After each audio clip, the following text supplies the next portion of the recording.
आप सभी का इस वीडियो में स्वागत है। यह वीडियो जननायक चंद्रशेखर विश्वविद्यालय बलिया के बीए शिक्षा शास्त्र के प्रथम सेमेस्टर के पूर्व वर्षों के पेपर पर आधारित है और विगत 3 वर्षों में पूरी तरह से प्रश्न पत्रों का स्वरूप बदला है।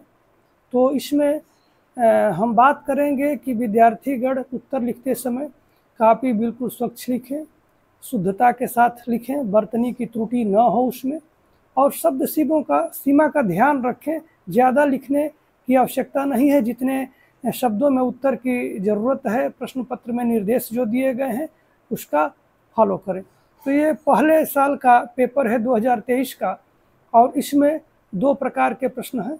पहले प्रश्न है लघु उत्तरीय प्रश्न, इनको 200 शब्दों में इनका उत्तर देना है और इनकी संख्या 10 है और सभी प्रश्न करने हैं और ये 35 नंबर का है। तो इनको 200 शब्दों में यानी एक पृष्ठ में उत्तर लिखना पर्याप्त होगा, और जब भी हम नया प्रश्न शुरू करें तो नए पृष्ठ से ही उत्तर लिखना शुरू करें। और ये बिल्कुल सब शिक्षा पे ही आधारित है। गुरुकुल की विशेषताएं क्या हैं, ज्ञान और विद्या में क्या अंतर है, NCERT पर टिप्पणी लिखिए, UGC क्या है, राष्ट्रीय एकीकरण पर टिप्पणी लिखिए, गुरु क्या है और डाल्टन पद्धति क्या है।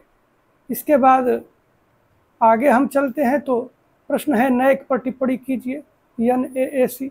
फिर राज्य के 3 कार्य बताइए। तो शिक्षा से संबंधित कार्यों को ही हमें लिखना है, शिक्षा से आप क्या समझते हैं।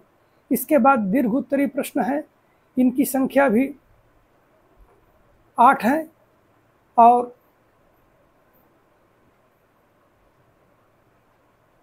इनकी संख्या 8 है और इनके उत्तर 500 शब्दों में हमको देने हैं।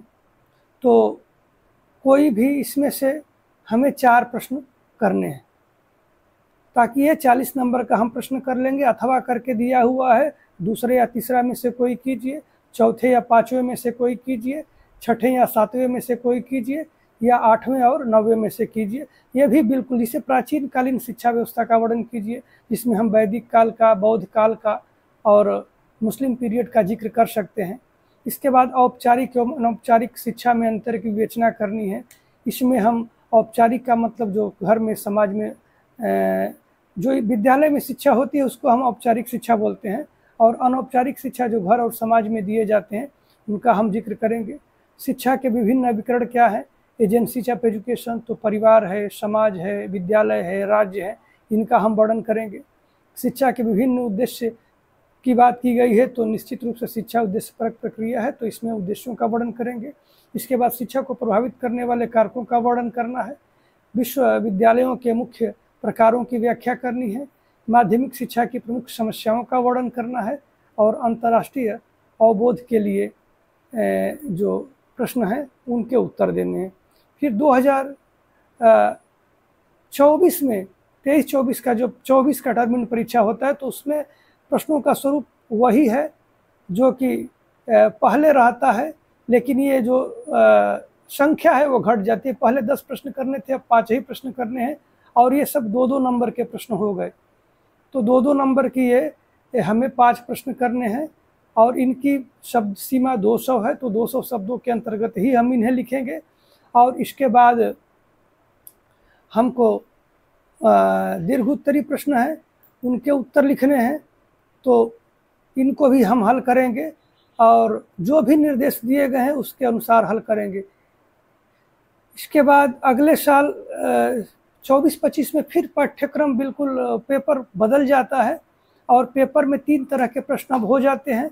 पहले प्रश्न है अति लघु उत्तरीय प्रश्न, और इसमें 5 प्रश्न हैं करने, और 2-2 नंबर के 5 प्रश्न हैं। 100 शब्दों में इनका उत्तर लिखना है, मतलब आधे पृष्ठ भी पर्याप्त है, आधा पृष्ठ से थोड़ा अधिक लिखेंगे तो भी हो जाएगा। हम ज़्यादा लिखने में अपनी राइटिंग गड़बड़ा देते हैं और अन्य प्रश्नों को समय नहीं दे पाते हैं, तो हमें संतुलन के साथ उत्तर लिखना है।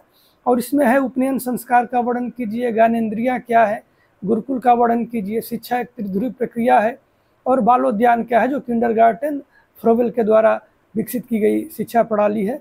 इसके बाद 4 प्रश्न हमको करने हैं दीर्घ उत्तरीय में, जो 4-4 नंबर के होंगे,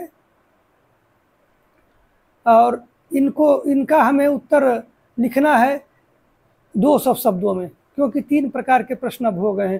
तो 200 का मतलब है कि कम से कम 1 से 1.5 पृष्ठ में हम उत्तर लिखें तो ये पर्याप्त होगा। इसमें भी हमारे जो पाठ्यक्रम के यूनिट्स हैं उन्हीं से सारे प्रश्न दिए गए हैं और हमें शब्द सीमाओं का पालन यहाँ भी करना है।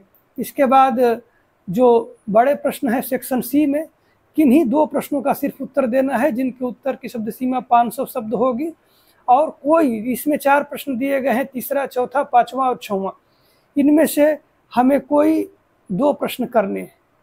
तो पूर्व प्राथमिक शिक्षा से आप क्या समझते हैं, इसके उद्देश्यों एवं महत्व का वर्णन कीजिए। जब हम प्रश्न हल करते हैं तो प्रश्न में जितने भाग हैं सारे भागों पर हम जैसे पूर्व प्राथमिक शिक्षा की समझ पे लिखेंगे, इसके उद्देश्यों पर लिखेंगे और इसके महत्व पर लिखेंगे, तो तीनों में बांट करके अंक मिलते हैं। तो हमें तीनों बातों को रखना है। इसके बाद शिक्षा से आप क्या समझते हैं, पहले ये डिटेल में बताना है।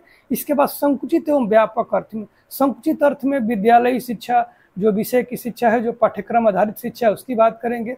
और व्यापक अर्थ में तो ये जीवन पर्यंत चलने वाली प्रक्रिया है। घर में, परिवार में, हम समाज से, विद्यालय में, बाहर जो कुछ भी सीखते हैं सब व्यापक अर्थों में शिक्षा है, तो हम इसका जिक्र करेंगे। इसके बाद उच्च शिक्षा से क्या अभिप्राय है, उच्च शिक्षा के प्रमुख उद्देश्य क्या है, विश्वविद्यालयों के विभिन्न प्रकारों का वर्णन कीजिए, तो इनको करना है। इसके बाद वैदिक कालीन शिक्षा के प्रमुख उद्देश्य एवं पाठ्यक्रम का वर्णन करना है। तो अगर हम संतुलित उत्तर लिखेंगे तो हमें अच्छा अंक मिलेगा।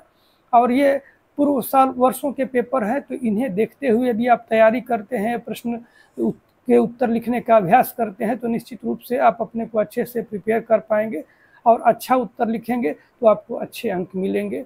धन्यवाद।